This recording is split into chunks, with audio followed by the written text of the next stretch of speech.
Hey everyone, welcome to today's video. So this video is not to tell anyone how to build or to tell anybody that their build is bad or their build is excellent or whatever it is. It's just a video to actually bring out the reality that many individuals go into the raids thinking that they have the good or the best builds or whatever it is, and they end up finding out that their builds are actually terrible and they don't fit the raid mechanics, because the raid mechanics have been designed around two things. One, it's a DPS check. This is for Operation Dark Hours anyways. I don't know what the other raid's going to look like when it's been released.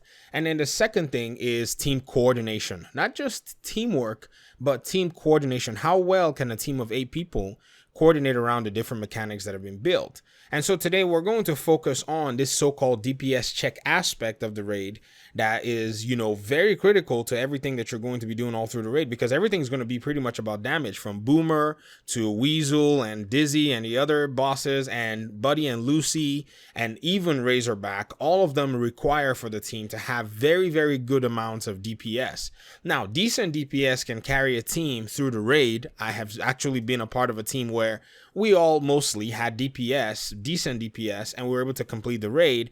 But usually extreme DPS is going to definitely make a big difference in the raid. Now, that doesn't mean that you're going to throw survivability away. That has to be a part of your build, but you cannot sacrifice much DPS for survivability. So only what you need to stay alive, and then everything else is hammered down to DPS. So first of all, there's a misconception a lot of people throw out there. They say things like, oh yeah, my build is great. I solo heroic missions with it, and I solo every content, or I'm in a 4-man group and I'm the one who does the highest amount of DPS, blah, blah, blah. These are markers that do show you that, your build might be good or your skill level is also very good.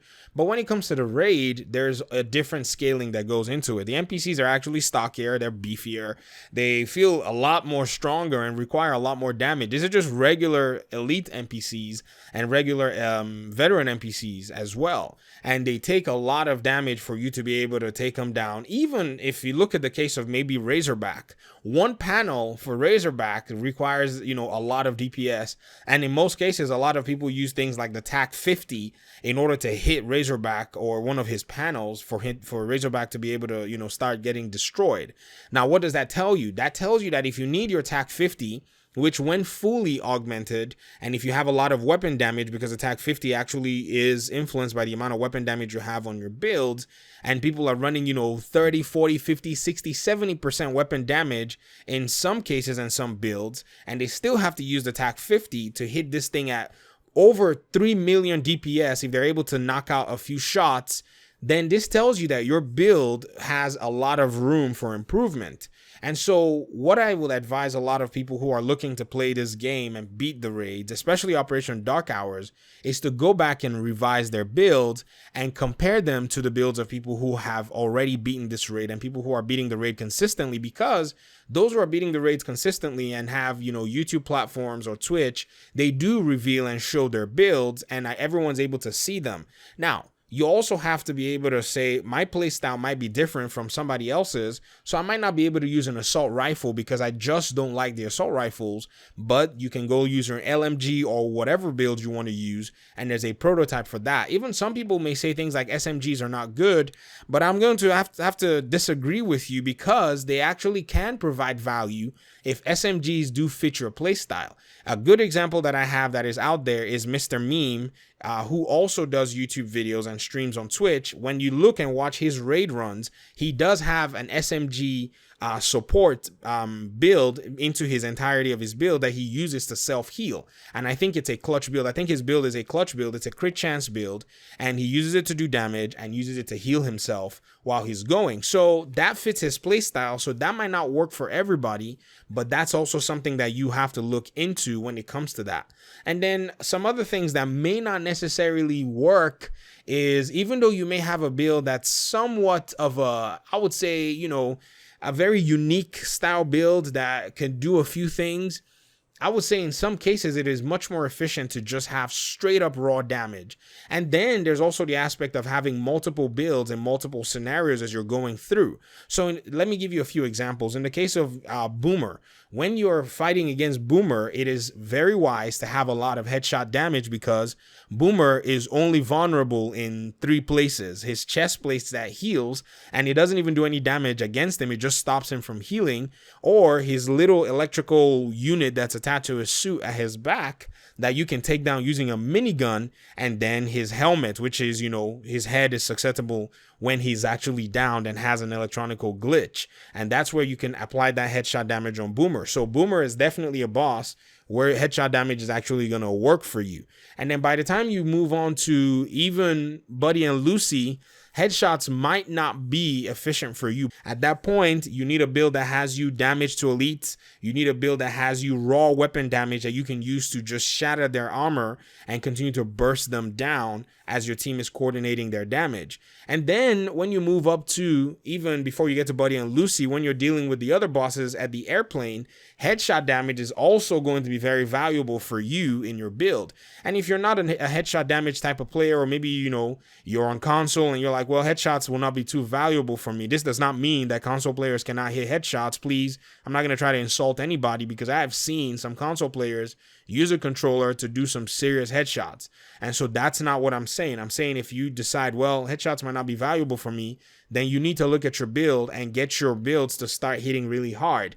If I was to give you maybe a base amount of numbers and say, okay, what numbers do I need if it comes to weapon damage? You need to be seeing your LMGs do at least 32,000 damage or more for you to say, okay, I think I have a satisfactory LMG damage build. And then you have to go look for things like adding damage to elites to that, so that your damage can actually be much more, and then find some room for maybe headshot damage if you have it. If you don't have headshot damage, it's not necessary for you, but there should be other people in your group that also has headshot damage as well. The reason I'm emphasizing headshot damage is because it's actually one of the higher multipliers when it comes to different damage buffs within the game. And then you also have to look at different aspects as well, like different enemy types, and look at different roles that you might be playing. Now, I know the raid is all about this, Eagle Bear and stuff, but the Eagle Bear is actually not the best exotic weapon in the game. The Nemesis actually is the best exotic weapon in the game. And so this is another marksman rifle that does provide a lot of damage. And depending on the role you're going to be playing, your team might need for somebody to play a marksman rifle build. And so going in with that aspect, or going in with different kinds of builds, would definitely help you as you're moving from different bosses and different areas within the game. And so when it comes to the raid, or when it comes to Operation Dark Hours, at least, there might be a need for you to go back and look at your build and look at the way you're building. Just because you're soloing heroic missions, or just because you're the one who has the highest DPS on your team when you run through missions, does not mean anything. Just because your Seeker Mine does all this damage right now because, the patch has not been rolled over, still doesn't mean much. Now, when the patch rolls over, skills are going to be very valuable.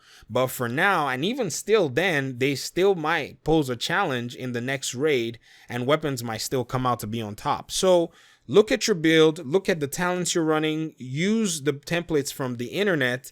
I don't really want to share my build, but if you want to see my build, just comment below. It's not the best build. I'm still working actively on that build, trying to make it better. And I've also been able to get myself a headshot damage build where I do over 120% headshot, I think, with my SVD, and I think I can go much more, but that's me on a conservative level, because that actually works out for me. It takes out Boomer, it takes out all the other people really fast. And so these are the things that I've noticed over the course of time in regard to raid building. And so look closely at that, go online, search forums, and you'll be able to find yourself, something that actually works for you and fits your play style. Now, there's also the challenge of the RNG, but don't let that deter you. What's happening right now is the vendors seem to be dropping some really cool stuff. And so even for those who might be looking for things like weapon damage, or, looking for some really cool, unique attributes, you are able to find them with some of these vendors, or you're able to find them on a low gear score item, and then you're able to roll them to the items that you actually want. It's going to be challenging to get the build that you want. Yes, you're going to be missing 1 to 5 major things that you need, but you have to start somewhere. You have to look for mods that would do well. And so this is kind of how you're working towards that raid build. And even when you get a build that's a raid build that works for you, you're still going to spend time continuing to enhance this build over time.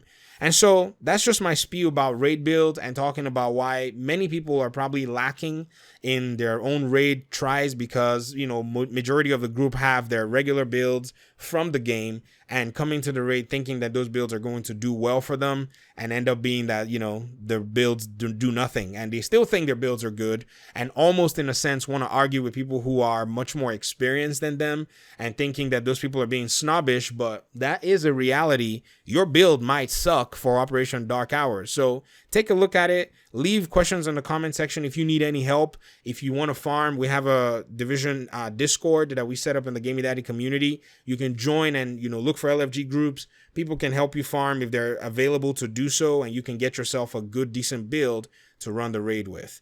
All right, that's all I have for today. Thank you very much for your time and your audience. Thank you so much for listening, and I guess I'll see you in the next video. Peace.